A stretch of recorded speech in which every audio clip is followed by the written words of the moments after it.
Yeah. So basically, the story that Rick's posted on his blog is pretty accurate to the event. So basically, they had a guy within the corp that apparently told people in Galmill that Stay Frosty was holding sovereignty of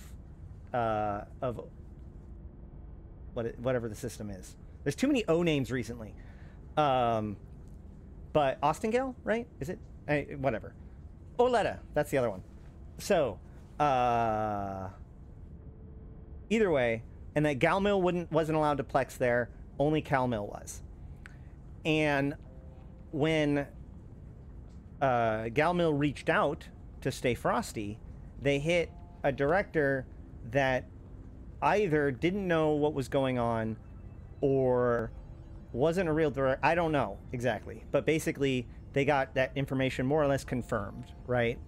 So they responded by reinforcing the structure that they've been told is Stay Frosty's claim to the system. Not even by the way, the leadership at the time didn't even know, like the main leadership that made this happen, didn't even know that the frigate free-for-all was a thing, let alone that that was where it was all stocked. So there's a whiff of sabotage here, because the guy who apparently made those claims got kicked out of Stay Frosty, but not until after these kind of the ball started rolling. So then Stay Frosty attempted to reach out to Galmill, but instead of reaching out to the correct channel, they ended up trying to go through Noir, who kind of just like it died on the vine. So both sides had attempted to communicate with each other. Neither side had properly communicated with each other, and both had their own idea about what was going on. So Stay Frosty responded by reffing their structure, and all that after that, they now, like, Galmill feels like we're in conflict, right? So then that's around the time that Rix puts out his tweet about how the structure was in danger. That's how I find out about it, right? I was unaware that all of this was going on up until that point. So then I start talking to Rix because I smell bullshit from like a mile away on this one. So it even took me a little while to like get an agreement that, like, so you're saying that you're not claiming sovereignty and trying to make it so that only Calmill can plex here, correct? You know, because he's like, we're neutral. And I'm like, so you agree with me that being neutral and having that stance are mutually exclusive? He's like, yeah. Like, he was confused that we would even think this, because he didn't even know. He had never even gotten to him that this is what was motivating everybody. So from Stay Frosty's point of view, it looked like the Galmill just attacked them unprovoked, right? So finally, I get the people in the same room to talk about it, but that conversation kind of falls off to real life stuff. Like, we kind of say our stuff. Rick says that his guys are probably interested in war. We kind of propose an idea of like, hey, why don't we just de-escalate? But like, it looked like we were trying to work towards stuff, but then people had to go for real life stuff. And the next time that I saw anything was Stay Frosty guys attacking our timer. So we defended there. I lost a paladin. It was a fun time. We successfully defended, but then I called them out again on Twitter, basically saying like, hey, you know, at this point, it's now on you guys. You guys are pushing it, right? Like, we said, we explained what happened, and we said we should de-escalate, and you know, whatever. So it kind of started a back and forth, which then, of course, restarted background channels, and within a very short period of time, it got sorted, right? Nix and Rix agreed to, you know, to kind of back down. Rix agreed to explain the situation, and take down the articles that he did that was like kind of slandering pizza. I don't know. Can you guys hear the beeping in the background? I can close the window if I need to.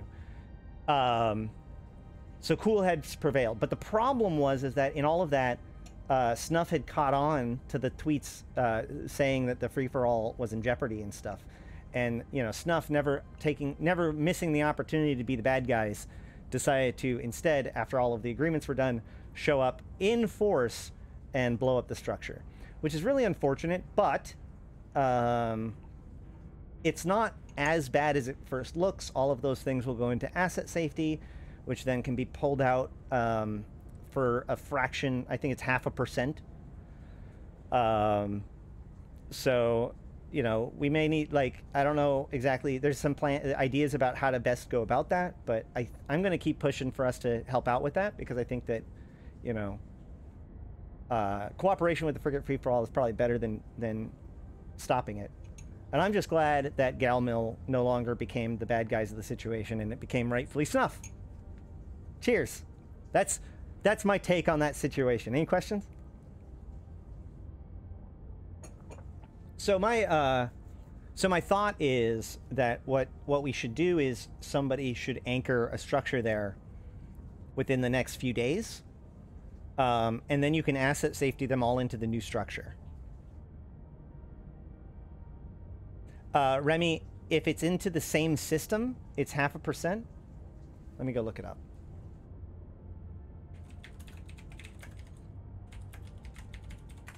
They could have changed it.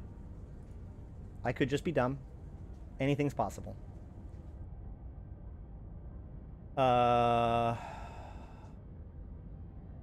So, if the station the assets are being automatically moved to is not within the same system, the player will have to pay 15% of the asset's value to release it from asset safety. If it's in the same system, the charge will be 0.5% of the asset's value. Right, yeah, if that's true.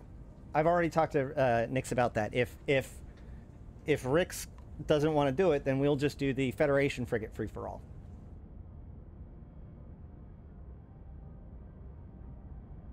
I mean, on the one hand, you're absolutely right, Valamir, but on the other hand, he wasn't asking for special status. Asking for special status would be like asking CCP to protect him for some reason. This is social stuff. This is, well, yes, Valamir, the man who makes the YouTube or the website Evoganda, as in Eve propaganda, puts spin on his story in order to try to garner additional support to defend his structure. I'm not sure what else you would have expected. But, I mean, I did the same thing, man. Like, when my structures come in, like, sometimes I put out a call, you know? If I have an angle, I do it too. Like, that's the whole thing, right? Like, your structures are under attack. It's a call to arms. Now, it can also backfire and cause more people to show up to hurt you, but there's a lot of people that really like the free-for-all, so there's a reasonable chance that he actually, probably the only chance that he had, against Snuff at least, was to have as many people as possible to come help. Preferably, like, his win condition was one or more null blocks deciding that the free-for-all was important enough to drop caps on Snuff's caps, right? That was the only path to victory once Snuff got involved. Well, the other path to victory was attempting to negotiate, which I did try to push for, but obviously was not successful that far. But yeah, it's really, it sucks. It really sucks. It makes me wonder a lot of questions about the guy who triggered it all.